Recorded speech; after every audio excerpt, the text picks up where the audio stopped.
Recipe share. Share a little recipe with Recipe Share. Recipe Share. Recipe Share. Share a little recipe with Recipe Share. Hi, and thank you for joining us for this episode of Recipe Share, a program on AADL TV where we take a few minutes to talk about recipes in a featured category. Today's category is Great Grains. I'm Elizabeth, and as usual, I'm joined today by Katie and Beth to tell us about their recipes. So, Katie, tell us what you made. Okay, I will. So the recipe that I'm sharing with you all today is for chicken Pizzoli soup. So Pizzoli is a traditional Mexican soup or stew. It's usually made with pork, but it can be made with chicken as in this recipe. But the star of Pizzoli to me is the grain, and that's hominy. So hominy is a type of corn, which is maybe not a grain that comes to mind right away, but it is a grain. And this corn is a little bit different than the corn that you would find on our dinner table normally. It's usually like an heirloom field corn, and it is gone through a process called nixtamalization. And this, from what I understand, means that it is rinsed and cooked in an alkaline solution that's usually water and lime juice. And then it is washed and either packaged for sale or made into tortillas usually. And what's cool about nixtamalization is it sort of puffs up the corn kernel and it makes it like bigger and soft. And it also improves the nutritional content. So it adds starch, calcium, niacin, and B3. So lots of good vitamins in the hominy as well. And you can just find it in the can section at Kroger. That's where I get it. So it's really easy to find.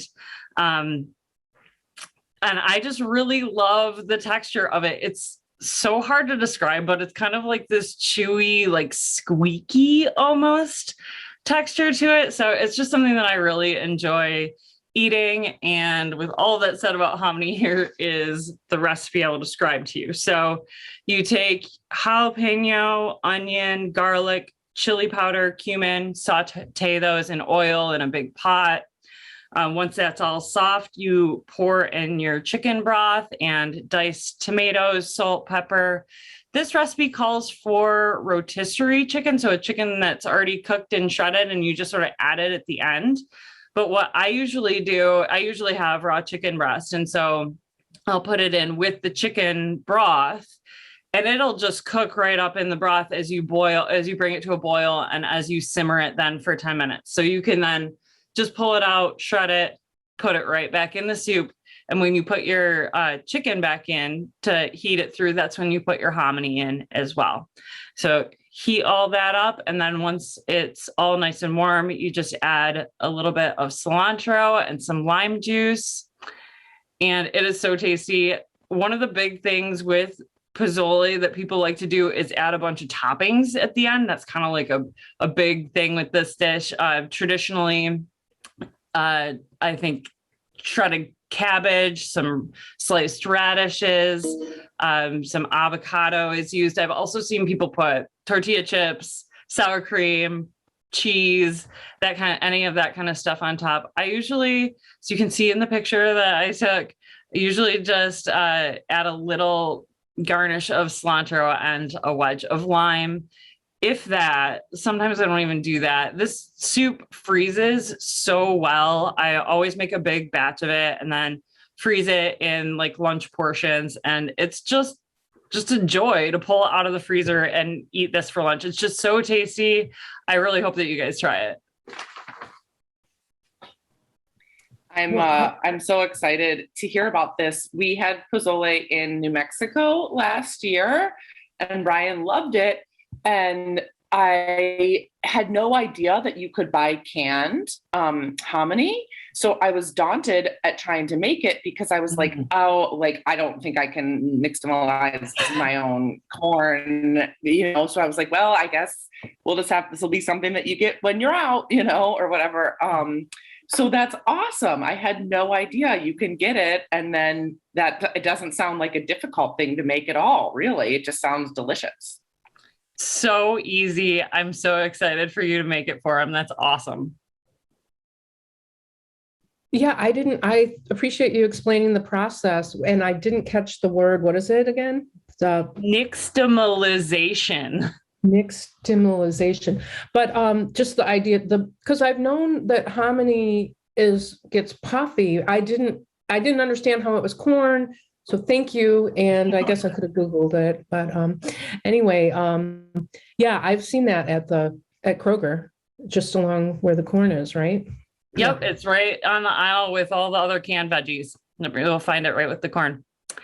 Very Well, cool. excellent. Beth, tell us what you're sharing today. All right. I made a warm Ferro salad with roasted vegetables. I don't know if you all are familiar with Ferro. It's an ancient grain. It's a little chewy. I really like it because it's so hearty, and you can eat it a variety of ways, and room temperature is great, warm is good. So I found this recipe online, and it was with roasted butternut squash, peeled and cubed, which I was so pleased that I could buy it like that. So it's like so much easier.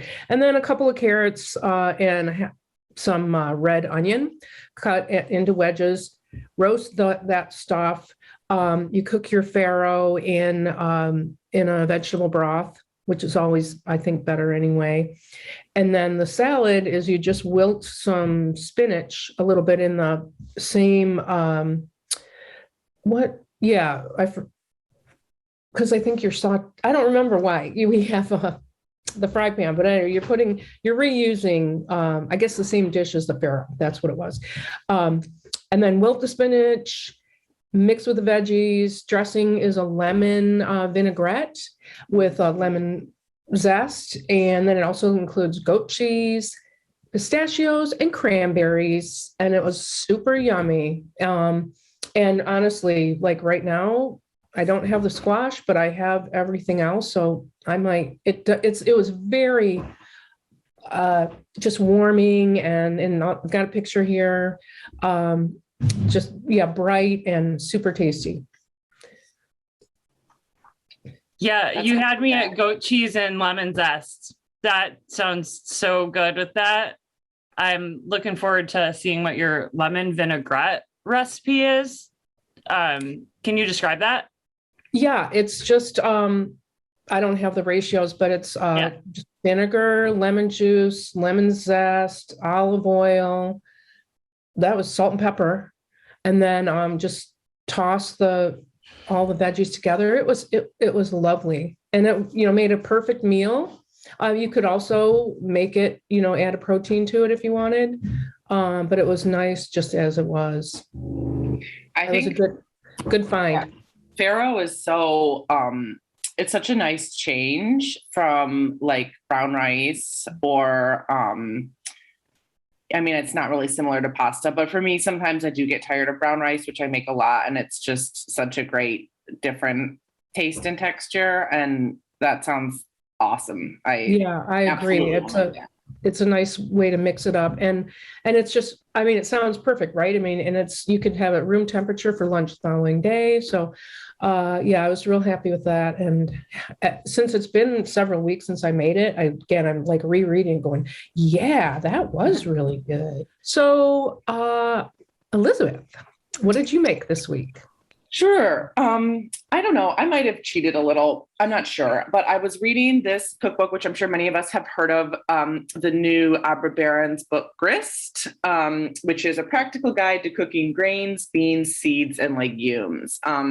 Lots of great recipes in here. She is a Michigan native author, for what that's worth. And I was kind of interested that she put all of these things into one cookbook, the grains, the seeds, the legumes. It's basically just kind of like starches, I guess, is what she kind of categorized it as. So my recipe does not actually come from this book, But she has a whole chapter on chickpeas in there. And the grain I ended up using was chickpeas. I know that's not technically a grain, but it can serve a lot of the same purposes with, being kind of a carbohydrate and acting like a base for a lot of things. So my actual recipe comes from this cookbook, which is Nothing Fancy by Allison Roman. And it is frizzled chickpeas and onions with feta and oregano. And I love crispy chickpeas. That is like love, love, love, love, love. So this is a really easy recipe that makes a good side dish, or you could top it with a protein and I think probably make it into a lunch or dinner. Basically, you cut up a large yellow onion, slice it thin, and put it in a pan with a pretty decent amount of olive oil. It calls for half a cup. That is like a lot to me. I used it closer to a third of a cup. Let it soften, add some salt and pepper, and then add 2 cans of chickpeas, 4 minced garlic cloves, and some red pepper flakes. And you just shake the pan every couple minutes and let them get super browned and crispy. It does take about 20 minutes for them to really get coated and actually start to brown. But you just make sure they're not sticking, shake the pan. Towards the end, you chop up some fresh oregano and toss that in. That adds a really nice flavor. And then you also have feta cheese. So when you are done, she suggests if you're serving it like as a side dish to like spread it out on a plate and top with slices of feta and more fresh oregano. I was literally just making this for lunch one day. So I just have a picture of it in my little bowl, which works fine too. And it has a few slices of feta and some fresh oregano on it. Super filling. Super great flavors. It gets pretty spicy. I definitely added a decent amount of red pepper flakes, which I like. So you got kind of a kick and it's really pretty warming, kind of nice for a cold day. And the oregano really adds a little bit of herby brightness that's kind of necessary for this. So I wouldn't leave that out. And this is foolish of me, but she said that you could use marjoram, fresh marjoram or oregano. I don't know what fresh marjoram looks like. I have not seen that typically at the grocery store. So I used oregano, but if you have a preference, you could use marjoram, I guess. Maybe they're the same thing. I don't know. One of you probably knows. Anyway, it was yummy. It was easy. It definitely does kind of feel like a grain when you're eating it because of the starchiness of the chickpeas and that like just kind of that being the bulk of the dish. So I did a little go on a slant there, but anyway, whatever. So that's my recipe. Do you think you need to use fresh oregano, fresh herbs, or is it dried? Will dried work? So I wondered about that. And I do think the fresh adds the color and flavor that you need because it's a little bit of a dull dish. I mean, it's dull in color. It's just the brown chickpeas and feta. So it's like brown and white, and the fresh herbs add some bright green. And I think they add, I don't know, they did add some fresh flavor. There's nothing else really fresh in it. So, but I mean, I'm sure it wouldn't be bad with dried oregano. So. Well, this is timely for me because I was just talking about kind of similar sounding dish that I used to eat at this restaurant that has closed. And I was just like lamenting it and really sad the other day. And I was actually saying how I've tried to make something similar in the past and have not been successful. So I'm excited to try your recipe and give it a shot and sort of like satisfy that craving that I've been having.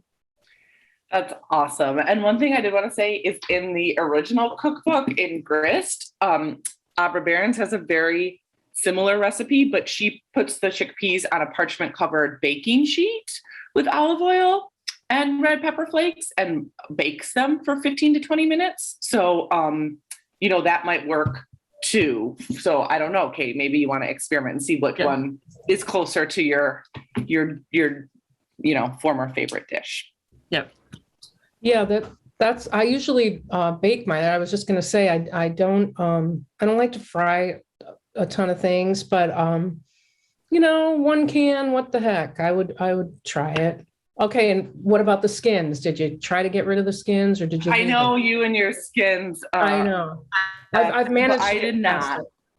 Yeah, Okay, all right. I made Okay. something last night with, yeah, I was like, skins on. That's the end. All right.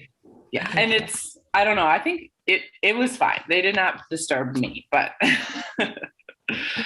all right. Well, thank you for watching Recipe Share, and be sure to click the link below to look at the event page on aadl.org to find the recipes we talked about, and do feel free to share your own in the comments. Join us next time when we'll be sharing Microwave It, things you can make in the microwave. We are looking forward to seeing what you've been making, so thanks for sharing.